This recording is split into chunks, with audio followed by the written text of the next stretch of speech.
कैसे हैं साथियों। उम्मीद है कि आप लोग अच्छे होंगे। आपकी प्रिपरेशन भी बहुत अच्छी चल रही होगी।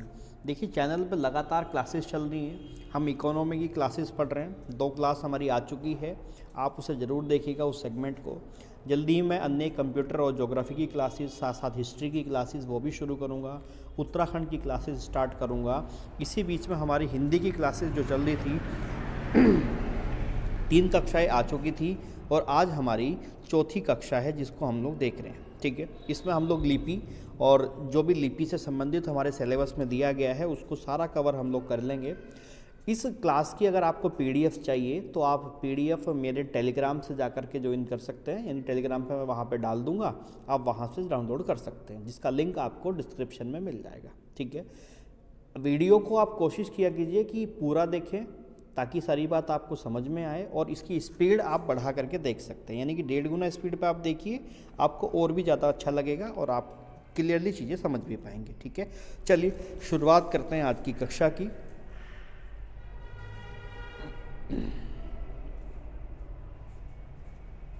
चलिए देखिए, लिपि, पहली बात कि लिपि से मतलब क्या है। देखो, भाषा को लिखने का तरीका ही क्या कहलाता है, लिपि कहलाता है। यानी कि जैसे मैंने आपसे कहा क को आप ऐसे लिखते हो, तो ये जो जिस तरीके से आपने क को ऐसे तो लिखा, क को आपने किसी और तरीके से थोड़ी लिख दिया। तो ये जो लिखने का तरीका होता है भाषा को, उसको हम क्या कहते हैं, उसको हम लिपि कहते हैं। यानी कि लिखित ध्वनि संकेतों को लिपि कहा जाता है। जो आपके ध्वनि संकेत जैसे क, ख, ग, तो उनके लिए आप एक आकृति बनाते हो, आपको एक खास तरीका होता है लिखने का, जिसको हम क्या बोलते हैं, मतलब जिसको हम लिपि कहते हैं। ठीक है, तो लिखने का जो तरीका होता है उसको हम क्या बोलते हैं, लिपि बोलते हैं। देखिए, अंग्रेजी भाषा की जो लिपि है बच्चों वो कैसी है, वो रोमन लिपि है, और वहीं उर्दू भाषा की जो लिपि है वो बच्चे कैसी है, वो फारसी लिपि है। हिंदी की लिपि के बारे में बात करेंगे, आप सभी जानते हैं कि वो कैसी लिपि है, हमारी देवनागरी लिपि है, जो हमारे भाग 17 के अंदर दिया गया है, राजभाषा के अंतर्गत। ठीक है, यहीं पे देखो क्या कहते हैं, हिंदी भाषा जिस लिपि में लिखी जाती है उसे नागरी या देवनागरी लिपि कहते हैं। वही हमें बात करनी है, हमें हिंदी के बारे में बात करनी है। हिंदी भाषा को जिस लिपि में लिखते हैं दोस्तों, उसे हम क्या बोलते हैं, नागरी या देवनागरी लिपि कह के संबोधित करते हैं। आप भली बातें जानते हैं, अच्छे प्रकार से आपको पता भी है। देखिए, सबसे पहली बात है, देवनागरी जो लिपि है उसकी व्युत्पत्ति के विषय में बहुत अलग अलग मत हैं, बहुत सारे लोगों के अलग अलग मत हैं। देखिए, मैं आपको एक चीज़ और बता रहा हूँ, जब आप अपने री एग्ज़ाम या किसी भी एग्ज़ाम पर फोकस कर रहे हैं तो आपको इम्पोर्टेंट चीज़ें ही पढ़नी चाहिए, आपको कुछ ज़्यादा फालतू नहीं पढ़ना है। इसमें बहुत सारी चीज़ें हैं जो नोट्स में दी गई हैं, अगर आप उसे पढ़ोगे तो आपको काम आएंगी, लेकिन मैं जिसको इम्पोर्टेंट मार्क करता जाऊँगा, आप कम से कम उसको ज़रूर देखना। ठीक है, चलो देखो, ऐसा कहते हैं कि जो ये लिपि है हमारी देवनागरी लिपि है, इसकी शुरुआत गुजरात से मानी जाती है। ये इम्पोर्टेंट सवाल हो सकता है। आजकल आपने पेपर का पैटर्न देखा होगा, जो आपकी कथन फर्स्ट, कथन सेकंड, कथन थर्ड करके जो ये पेपर में देते हैं, तो उसमें ऐसे सवाल बनाए जा सकते हैं कि जो आपकी देवनागरी लिपि है इसकी शुरुआत कहाँ से हुई, गुजरात से हुई। और जो कहते हैं कि नागर ब्राह्मण है, नागर ब्राह्मणों ने इसकी शुरुआत करी थी। ठीक है, इसलिए इसका नाम क्या पड़ गया बच्चे, देवनागरी पड़ गया। ठीक, ऐसा कहते हैं। ये जो स्थापत्य शैली जो नागर शैली है, नागर शैली की वजह से इसका नाम नागरी लिपि पड़ गया, ऐसा डॉक्टर धीरेन्द्र वर्मा ने कहा था। ठीक है, यानी डॉक्टर धीरेन्द्र वर्मा के अनुसार इसका जो नाम नागर शैली पड़ा वो नागरी लिपि का नाम नागर शैली के नाम पे पड़ा, ऐसा इनका कहना है। डॉक्टर उदय नारायण तिवारी का कहना है कि इस लिपि का प्रयोग देव भाषा संस्कृत लिखने में हुआ, इसलिए इसका नाम देवनागरी पड़ा। यानी कि हमने इसके देवनागरी होने के अलग अलग चीज़ें हैं, वो क्यों पड़ा, गुजरात में नागर ब्राह्मणों के कारण पड़ा, एक इसका नागर शैली की वजह से नागर लिपि पड़ा, और संस्कृत भाषा को इसमें लिखा जाता था, इसलिए इसका नाम क्या पड़ा, देवनागरी पड़ा। तो अलग अलग लोगों के अलग अलग मत हैं। ठीक है, तो अधिकांश लोग, यहाँ पे देखो हमने ये भी बताया कि अधिकांश लोग मानते हैं कि देवनागरी लिपि का विकास ब्राह्मी लिपि से हुआ है। आप सभी जानते हैं कि देवनागरी लिपि का विकास किससे हुआ है, ब्राह्मी लिपि से हुआ है। ऐसे लेकिन कई अलग अलग लोगों के अलग अलग मत हैं, लेकिन हमें अपने पेपर के अनुसार देखना है। और पेपर के अनुसार अगर आपसे सवाल ये पूछा जाता है कि देवनागरी लिपि का विकास कैसे हुआ, तो आप कहोगे ब्राह्मी लिपि से इसका विकास हुआ है। इसमें देखिए आपके सिलेबस का हिस्सा है कि देवनागरी लिपि का विकास कैसे हुआ, हमने इसको पूरा समझाने की कोशिश करी है। आप सीधा सीधा याद रखोगे कि ब्राह्मी, ब्राह्मी से आई गुप्त लिपि, गुप्त लिपि से आई सिद्र मातृका लिपि, सिद्र मातृका लिपि से बनी कुटिला लिपि, और कुटिला लिपि से विकसित हुआ कौन सी आपकी नागरी लिपि। दोबारा बात को देखना, यानी कि ब्राह्मी लिपि, ब्राह्मी लिपि से आपकी बनी कौन सी गुप्त लिपि, गुप्त लिपि से सिद्ध मातृका लिपि, कुटिला लिपि और देन आपकी नागरी लिपि। कुटिला लिपि के आपको कुछ स्रोत उत्तराखंड में भी दिख जाएंगे, ठीक है। अब ब्राह्मी के बारे में 2-3 बातें आपको पता होनी चाहिए। पहली, भारत की सबसे प्राचीन लिपि कौन सी है बच्चों, वो ब्राह्मी है। ऐसा माना जाता है कि भारत में जितनी भी लिपियां हैं, सभी लिपियों का जो जन्म हुआ है वो किससे हुआ है, ब्राह्मी लिपि से हुआ है। वैदिक आर्यों ने इसकी शुरुआत करी थी, यानी कि ब्राह्मी लिपि का प्रयोग सबसे पहले जो शुरू हुआ था वो वैदिक आर्यों के समय हुआ था, और इसके सबसे प्राचीन नमूने जो मिलते हैं वो बौद्धकालीन हैं, 5 BC के आसपास की, ठीक है। ये 2-3 बातें ब्राह्मी लिपि के बारे में आपको पता होनी अनिवार्य है। इसके अलावा देखो, हमने इसको यहीं पे डिफाइन करने की कोशिश की है, आप इसे और अच्छे से देख सकते हैं। देखिए, ब्राह्मी लिपि 2 तरीके से आप देखोगे तो गुप्त काल के दौरान बहुत ज़्यादा चर्चाओं में आई, और इसे आप देखोगे तो 2 हिस्सों में टूटी, एक उत्तरी ब्राह्मी हुआ और एक आपका दक्षिणी ब्राह्मी हुआ। दक्षिणी ब्राह्मी के अंदर तमिल लिपि, कलिंग लिपि, तेलुगु कन्नड़ लिपि और साथ साथ मलयालम लिपि, ग्रंथ लिपि, तो ये दक्षिण में जाके इसका विकास हुआ। हमें वहाँ बात नहीं करनी है, हमें बात करनी है उत्तर में अपनी हिंदी भाषा को लेकर के। इसी दौरान देखो, गुप्त काल के दौरान ये उत्तरी ब्राह्मी जो बनी थी ये गुप्त लिपि कहलाई, यानी कि ये जब गुप्त काल हमारे यहाँ था उत्तर भारत में, तो यही ब्राह्मी जो उत्तरी ब्राह्मी के रूप में थी इसको गुप्त लिपि बोलते थे। इसका विकास हुआ, सिद्ध मृतिका बनी, इसी से कुटिला लिपि बनी। साथ साथ मैंने इसको सन और सदी दिखाने की कोशिश की है ताकि आपको एक आइडिया रहे, कभी पेपर में ऐसा सवाल बन जाए तो आप बिल्कुल भी हिचकिचाए ना, आपका बहुत अच्छे से सवाल बने। फिर देखो, कुटिला लिपि जब नीचे आई तो ये 2 हिस्सों में टूटी, एक आपकी नागरी लिपि और एक आपकी शारदा लिपि। शारदा लिपि के अलग अलग हिस्से हैं, जैसे गुरुमुखी है, कश्मीरी है, लहदा है, टाकरी है। हमें इससे ज़्यादा मतलब नहीं है क्योंकि हमें बात करनी है हिंदी को लेकर के, ठीक है, देवनागरी को लेकर के। तो देखिए, नागरी लिपि के 2 अन्य नाम हैं, एक तो नंदी लिपि और एक ग्रंथम लिपि। आप चाहो तो इसे नोट्स कर लेना सब बातों को, नहीं तो PDF चाहिए तो टेलीग्राम ज्वाइन कर लेना, PDF वहाँ मिलेगी। इसके अलावा अगर चैनल सब्सक्राइब नहीं करा है मेरे बच्चों ने तो चैनल सब्सक्राइब जरूर कर लेना। देखिए, बहुत कोशिश कर रहा हूँ आप लोगों को सब बेहतर से बेहतर देने का, बस आपके बदले में एक सब्सक्राइब चाहता हूँ। नहीं करा तो कर देना। दूसरा, अपने दोस्तों तक सारी बातें पहुँचाना, शेयर करना दोस्तों, ठीक है। देखो, नीचे आओगे तो जो आपकी पश्चिमी शाखा है, पश्चिमी शाखा यानी कि 2 हिस्से हुए नागरी के, एक पश्चिमी शाखा एक पूर्वी शाखा। पश्चिमी शाखा में देवनागरी आ गई। देखो, देवनागरी है, इसमें राजस्थानी है, गुजराती है, महाजनी है, कैथी है। इसके अलावा पूर्वी शाखा में बंगाली आ गई, असमी आ गई, उड़िया आ गई।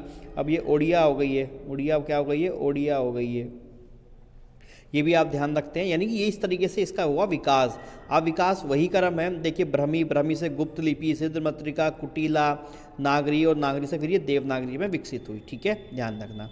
अब देखो, देवनागरी लिपि के बारे में जब आप पढ़ते हो तो आपको कुछ इंपॉर्टेंट बातें आपको पता होनी चाहिए। पहली बात क्या, कि यह एक अक्षर आधारित लिपि है, ठीक है, इसलिए इसे अक्षरात्मक लिपि भी कहते हैं। यानी हमारी देवनागरी लिपि अक्षरात्मक है, जैसा आप इसमें क देखोगे, ग देखोगे, ज्ञ देखोगे, इस तरीके से देखोगे। और इसका एक अन्य नाम क्या है, अक्षरात्मक लिपि कहलाती है। इसके अंदर देखो बच्चों, वैज्ञानिक क्रमबद्धता दिखती है, ये ध्यान रखना है। यानी एक के बाद एक जो भी लेटर यहाँ आया है, वर्ण आया है, उसकी आकृति है, वो एक वैज्ञानिक क्रमबद्धता के साथ आई है। इसके अलावा ये सवाल इम्पोर्टेंट है, पेपर में बन सकता है और बना भी है, कि सबसे पहले ऐसा कहते हैं कि देवनागरी लिपि का जो इस्तेमाल शुरू हुआ था वो जयभट्ट जो द्वितीय राजा हैं, जो गुज्जर वंशी नरेश हैं, जिनका शिलालेख गुजरात में मिलता है, उसमें सबसे पहले देवनागरी लिपि का इस्तेमाल किया गया था, जो 800 ईस्वी के आसपास का दिखता है, ठीक है, ध्यान रखना। जयभट्ट द्वितीय, ये तो आपको पता ही है, इसको हम बाईं ओर से दाईं ओर की तरफ लिखते हैं, यानी कि हम इधर से शुरू करते हैं और इधर तक जाते हैं। वहीं उर्दू को हम इधर से शुरू करते हैं और इधर तक जाते हैं, ठीक है। तो ये देवनागरी लिपि में के बारे में 2-3 बातें। इसका एक नाम अक्षरात्मक लिपि है, वैज्ञानिक क्रमबद्धता है, जयभट्ट तृतीय ने इसकी शुरुआत करी थी और इसे बाएँ से दाएँ की ओर लिखा जाता है। देखिए, इसके अलावा हमारा एक और सिलेबस में है कि देवनागरी लिपि के गुण व दोष कौन कौन से हैं, ठीक है, वही दिखाने की कोशिश करी गई है। एक तरफ हमने गुण बनाए हैं और एक तरफ हमने क्या बनाए हैं, दोष बनाए हैं। आपको खूब लाभदायक हो सकता है, आप गुण और दोष को देख सकते हैं। जैसे एक ध्वनि के लिए एक ही वर्ण संकेत होता है हमारी इसमें, यानी कि एक वर्ण संकेत से एक ही ध्वनि व्यक्त होती है। यानी कि अगर मैं क की बात करूं तो क से केवल क की आवाज़ निकलेगी, किसी अन्य की आवाज़ नहीं निकलेगी। ग से केवल ग की आवाज़ निकलेगी, किसी अन्य की आवाज़ नहीं निकलेगी। यानी कि एक ध्वनि के लिए एक ही वर्ण संकेत यहाँ प्रयोग किए गए हैं। दूसरी बात, हमारे यहाँ मूक वर्ण नहीं होते, है ना। जैसे देखना साइलेंट वर्ड की बात होती है, आप इंग्लिश में बात करेंगे तो इंग्लिश में आप लिखते कुछ हैं, पढ़ते कुछ है, कुछ वर्ड साइलेंट हो जाते हैं। जैसे नाइफ, आप लिखते कैसे, NIFE, ठीक है, लेकिन इसमें के साइलेंट है। साइकोलॉजी, ठीक है, शुरुआत पी से होती है। नॉलेज, पढ़ते नॉलेज है, लिखते कनॉलेज हैं। तो इस तरीके के जो हैं वो शब्द आपको अंग्रेजी भाषा में मिल जाएंगे, आपको हिंदी में देखने को नहीं मिलेंगे, है ना। तो आप समझ सकते हैं कि हिंदी हमारी कितनी ज़बरदस्त लैंग्वेज है यार। तो यहाँ पे मूक वर्ण नहीं होते हैं। इसके अलावा आप देखोगे, इसके मैं आपको और गुण दिखाता हूँ। यहाँ पे देखो, जो बोला जाता है वही लिखा जाता है, एक वर्ण में दूसरे वर्ण का भ्रम नहीं होता है, ये भी गुण है। यानी कि जो हम बोलते हैं वही लिखते हैं, ये भ्रम पैदा नहीं करते। और वर्णमाला हमारी वो ध्वनि वैज्ञानिक पद्धति के बिल्कुल अनुरूप है। यानी जो हमारे वर्णों को सजाया गया है एक के बाद जो एक वर्ण है वो बिल्कुल वैज्ञानिक पद्धति के अनुरूप है। संस्कृत, हिंदी, मराठी, नेपाली की लिपि, इन सब की क्या है, देवनागरिक है। तो ये सारे के सारे क्या हैं, ये तो गुण हुए। इसी तरह इसके कुछ दोष भी हैं, सब में होते हैं, हर एक चीज़ में गुण होते हैं तो दोष भी होते हैं, ठीक है। अब देखो दोष में क्या है, पहला दोष जिस पे बहुत जो है विवाद लगातार चल रहा आता है कि सिरोरेखा के कारण तीव्र लेखन में रुकावट होती है। यानी कि जो आपकी सिरोरेखा होती है, सिरोरेखा का मतलब जैसे आप ये ऊपर इसका सिर बांध देते हैं ऐसे, तो इसे सिरोरेखा बोलते हैं। अब बार बार जब आप लिखते हो तो आपको बार बार लाइन लगानी पड़ती है, वही किसी और भाषा यानी कि अंग्रेजी में आपको इसकी लगाने की ज़रूरत नहीं पड़ती। तो इसको लेकर के बड़ा विवाद रहता है यूपीएससी मेंस में जो बच्चे लिखते हैं, क्योंकि जो हिंदी में लिखते हैं उनको समय अधिक लगता है लिखने में और इंग्लिश को लिखने में समय कम लगता है। तो ये एक हमारी हिंदी का या देवनागरी लिपि का एक थोड़ा सा क्या है, दोष है कि सिरोरेखा के कारण तीव्र लेखन में रुकावट आती है। दूसरी बात, कुल मिलाकर के 403 टाइप होने के कारण टंकण और मुद्रण में कठिनाई आती है। बहुत ज़्यादा प्रकार है, इसलिए टंकण और मुद्रण में समस्या है। इसके अलावा देखो इसमें एक जेन्युइन प्रॉब्लम है, ध्यान से देखना कि ई की मात्रा, जो छोटी ई की मात्रा आप पढ़ते हैं, इसका लेखन वर्ण के पहले करते हैं लेकिन उच्चारण वर्ण के बाद करते हैं। जैसे फॉर एग्जाम्पल मैं आपसे लिखूँ निकिता, अब देखो लिखते आप कैसे हैं, नी की ता, बोलते कैसे हो, नी ने प्लस छोटी ई, समझ में आई बात। बोलते हो आप निकिता, लेकिन लिखते कैसे हो, छोटी ई को पहले लिखते हो। तो यहाँ पे ध्यान रखना कि छोटी ई की मात्रा का लेखन वर्ण के पहले होता है लेकिन उच्चारण वर्ण के बाद होता है। ये भी एक इसका दोष है बच्चों। दूसरी बात, इसका एक और दोष है जो आपको देखने को मिलेगा, वो ये है कि त्वरित पूर्ण लेखन नहीं, क्योंकि लेखन में हाथ बार बार उठाना पड़ता है। आप सबको पता है जब आप हिंदी लिखते हो तो आप बार बार हाथ उठा करके लिखते हो। जैसे मैं लिखूँगा अधिक, तो पहले मैं अ लिखूँगा, फिर मैं उठाऊँगा, फिर मैं ध लिखूँगा, फिर मैं का करूँगा, तो ये अधिक बन जाएगा, ठीक है। इस तरीके से लिखते हैं। वही इंग्लिश में आपको सीधा सीधा कुछ नहीं करना है, जैसे मुझे ये लिखना है तो आप सीधा सीधा एक साथ लिख सकते हो। तो ये थोड़ी सी क्या है, हमारी हिंदी में समस्या है, ठीक है। इसके अलावा ये है कि अनुस्वार और अनुनासिका के प्रयोग में एक रूपता का अभाव, यानी कि जो अनुस्वार और अनुनासिक होते हैं इनमें एक बड़ी समस्या जो है वो देखने को मिलती है। अभी अनुस्वार और अनुनासिक क्या होते हैं इसको हम देखेंगे, अभी जब हम आगे बढ़ेंगे तो इसको भी मैं आपको डिटेल में बताऊंगा। तो ये थे आपके गुण व दोष। अब देखो देवनागरी लिपि में सुधार करने की कोशिश भी करी गई है। इसमें 3-4 बातें मुख्य हो सकती हैं जो आप ध्यान रख सकते हैं। जैसे महादेव रानडे साहब जो थे, इन्होंने शुरुआत करी और देवनागरी लिपि में सुधार समिति गठन किया। कोई इंपॉर्टेंट बात नहीं है, छोड़ सकते हैं। ये इंपॉर्टेंट बात है, तिलक फ़ॉन्ट जो आपके बाल गंगाधर तिलक थे हमारे, उन्होंने अपने स्तर से फ़ॉन्ट दिए थे 1904 में, जो केसरी पत्र में छपे थे और 190 टाइपों के फ़ॉन्ट साइज़ दिए थे। फ़ॉन्ट का मतलब जैसे आप देखते हो ना, उसको लिखने का प्रकार होता है, कभी आप ऐसे लिखते हो, ऐसे लिखते हो, कभी वो अलग अलग करके बनाएगा, कभी वो ऐसे बना देगा, है ना, अलग अलग प्रकार से होते हैं। तो इन सबको क्या बोलते हैं, हम फ़ॉन्ट बोलते हैं। तो यहाँ ये ध्यान रखना है कि जो आपके बाल गंगाधर तिलक जी हैं हमारे, उन्होंने क्या किया था, फ़ॉन्ट दिए थे, ठीक है, ये ध्यान रखना। इसके अलावा जो हमारे सावरकर बंधु थे, उन्होंने अ की 12 खड़ी चलाई थी, अ आ इ ई उ, इस तरीके से होते हैं। इसके अलावा ये बात आप यहाँ लिपि में छोड़ देंगे, अभी मैं जब पंचमा अक्षर और अनुनासिका की बात करूँगा वह वहाँ पर जिक्र करेंगे इसका, अभी छोड़ देना आप इस बात को। देखो ये नागरी लिपि सुधार समिति बनाई गई थी, यानी कि जो एक आपका हिंदी साहित्य सम्मेलन जो इंदौर के अंदर हुआ था, जिसके हेड कौन थे, काका कालेलकर थे। उन्होंने क्या किया था, एक लिपि सुधार समिति बनाने की बात करी थी 1935 में, ठीक है। इसके अलावा 12 खड़ी चलाने का सुझाव भी दिया था, किसने, काका कालेलकर ने दिया था। और इससे क्या होता, 12 खड़ी से क्या होता है बच्चे, कि मात्राओं में सुधार लाने के लिए इसका इस्तेमाल किया जाता है, ठीक है। अगर आपने कभी हिंदी को बचपन में कभी देखा होगा तो कुछ स्कूल्स में कहीं पे 12 खड़ी पढ़ाई जाती थी, ताकि बच्चे की हिंदी का जो मात्रा का ज्ञान है वो एक बेहतर स्थिति में आ जाए, ठीक है। इसके अलावा यहीं पे बात करी गई थी कि ये हिंदी, मराठी, गुजराती के लिए एक ही लिपि हो। साथ ही साथ हरिजन पत्र में भी ये कहा गया था कि देवनागरी की स्वर ध्वनि को प्रकाशित वर्णों की संख्या, ये सब बातें हैं जो आप देख सकते हैं, ठीक है। बाकी इतनी कोई इंपॉर्टेंट बात इसमें नहीं है। इसके अलावा ये कुछ था कि लिपि को लेकर के था कि ये डॉक्टर गोरख प्रसाद साहब थे कि मात्राएं व्यंजनों की दाहिनी ओर लगाई जाएं, यानी कि जैसे कुल आप लिखते हैं तो इसे आप कुल को अभी तो ऐसे लिखते हैं, लेकिन इनका ये कहना था कि ये मात्रा इसके दाहिनी ओर लगे। ऐसा कुछ है, कोई इंपॉर्टेंट चीज़ नहीं है, आप छोड़ सकते हैं।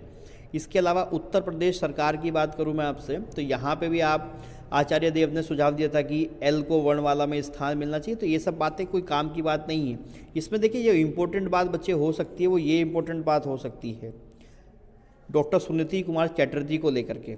इन्होंने कहा था कि देवनागरी लिपि के स्थान पर रोमन लिपि चला लो, रखने का सुझाव दिया था। रोमन लिपि का मतलब, जैसे मैं आपसे कहूँ लिखो, तो जैसे हम व्हाट्सएप में लिखते हैं ना लिखो, तो इसको हम बोलते हैं रोमन लिपि। इन्होंने कहा था कि आप हिंदी को देवनागरी लिपि में ना लिख करके, यानी कि लिखो को आप ऐसे मत लिखो, लिखो को आप ऐसे लिखो, ऐसा सुझाव दिया था किसने। हालांकि हमने इसको अपना लिया ना व्हाट्सएप पे, जब आप चैटिंग करते हो किसी के साथ तो आप ऐसे ही करते हो, मुझे पता है, ठीक है। सुनीति कुमार चैटर्जी ये कह रही थी कि भैया ऐसा कर लीजिएगा, ठीक है। देखो अब आगे बढ़ो। इसके अलावा देखिए यहीं पे ये भी बात है, अब ये कोई ज़्यादा इंपॉर्टेंट बात नहीं है, लेकिन फिर भी आप देख लो कि देवनागरी लिपि को महाराष्ट्र में बाल बोध कहते हैं, ठीक है। अलग अलग भाषाओं का अलग अलग इस पर प्रभाव है, जैसे फारसी भाषा का प्रभाव है। जैसे आप नुक्ता चिन्ह देखते हो, क के नीचे, ख के नीचे, ग के नीचे घसीट कर मिलाकर लिखने की प्रथा कहाँ से आई है, फारसी भाषा से आई है, फारसी लिपि से आई है। जैसे हम कई बार लिखते हैं ना, घसीट के लिख देते हैं किसी शब्द को, जैसे खानी घसीट दिया मैंने, तो ये प्रथा कहाँ से आई है, ये सब इसकी है। बंगाल की लिपि से क्या आया, चकोर लेखन का प्रभाव इसमें शुरू हुआ है। ये कोई इतनी इंपॉर्टेंट बात नहीं है, आप ध्यान रख सकते हैं बस। हाँ ये देख सकते हैं, देखो जैसे गुजराती लिपि है हमारी, तो इसमें सिरोरेखा रहित है, इसके लेखन की शुरुआत हो चुकी है। यानी कि जैसा आप भारत लिखते हो तो भारत पे आप सिरोरेखा लगाते हो, अगर आप ऐसे लिखते हो तो ये बार बार मांग चल रही है कि हमें हिंदी में रिफॉर्म करना चाहिए, कि हमें सिरोरेखा को बंद कर देना चाहिए, ताकि हमसे तेज़ी से इसमें लेखन किया जा सके। तो लेकिन अगर आपको ये ध्यान रखना पड़ेगा, कभी पूछा जाए कि किस लिपि में सिरोरेखा का इस्तेमाल नहीं होता बच्चे, तो गुजराती लिपि एक ऐसी है जिसमें सिरोरेखा का इस्तेमाल नहीं होता। इसके अलावा अंग्रेजी लिपि से भी कुछ आया कि अधिकतर चिन्ह हमने यहीं से लिए हैं, बस पूर्ण विराम को इसमें शामिल नहीं किया गया है, यानी हमारी लिपि में पूर्ण विराम नहीं है। तो ये कुछ बातें हैं। अब देखिए इसमें जो सिलेबस का हिस्सा है आपका वो ये है कि देवनागरी लिपि में जो लिखी जाने वाली भाषाएं हैं वो कौन कौन सी हैं। जितनी भाषाएं मैंने लिखी हैं यहाँ पे सफिशिएंट है बच्चे, ये पढ़ लेना ज़रूर आप लोग। जैसे इसमें हिंदी है, हिंदी तो आपको पता है कि देवनागरी में, संस्कृत है, मराठी है, नेपाली है, कोंकणी है, पाली है, सिंधी है, कश्मीरी, हरियाणवी, डोंगरी, तमांग, हमारी गढ़वाली, हमारी कुमाऊनी, आप यहाँ पर हमारी जौनसारी भी लिख सकते हो, जौनसारी भी देवनागरी लिपि में ही आती है। बोडो है, संथाली, मगधी, भोजपुरी, नागपुरी, मैथिली, राजस्थानी, बघेली, ये सारी की सारी जो आपकी भाषाएं हैं वो सारी देवनागरी लिपि में लिखी जाती हैं, ठीक है। तो इसको भी आप देख लेंगे। मुझे उम्मीद है कि लिपि आपको समझ में आई होगी, आपने बहुत ठीक से समझा होगा। इसके अलावा अगर आपको इसकी पीडीएफ चाहिए होगी तो आप मेरे टेलीग्राम को ज्वाइन कर लेना, वहाँ पीडीएफ मिल जाएगी, ठीक है। जल्दी ही और क्लासेस की भी शुरुआत करूंगा, प्रैक्टिस सेट की शुरुआत करूंगा। बहुत सारा काम करना है आप लोगों के साथ, बस आपके प्यार और आपके साथ की आवश्यकता है। चैनल को सब्सक्राइब जरूर कर लेना, वीडियो को लाइक कर देना, इसके अलावा अपने दोस्तों से शेयर करना, ठीक है। इकोनॉमी की क्लासेस स्टार्ट हैं, उनको ज़रूर देख लेंगे। साथ ही साथ हिंदी की अगर किसी ने प्रीवियस 3 क्लासेस नहीं देखी हैं जिसमें भाषा का विकास हम लोगों ने कवर किया था, आप उसको भी देख लेना, ठीक है। चलिए फिर मुलाकात करेंगे अगली क्लास में, तब तक के लिए बहुत बहुत धन्यवाद दोस्तों।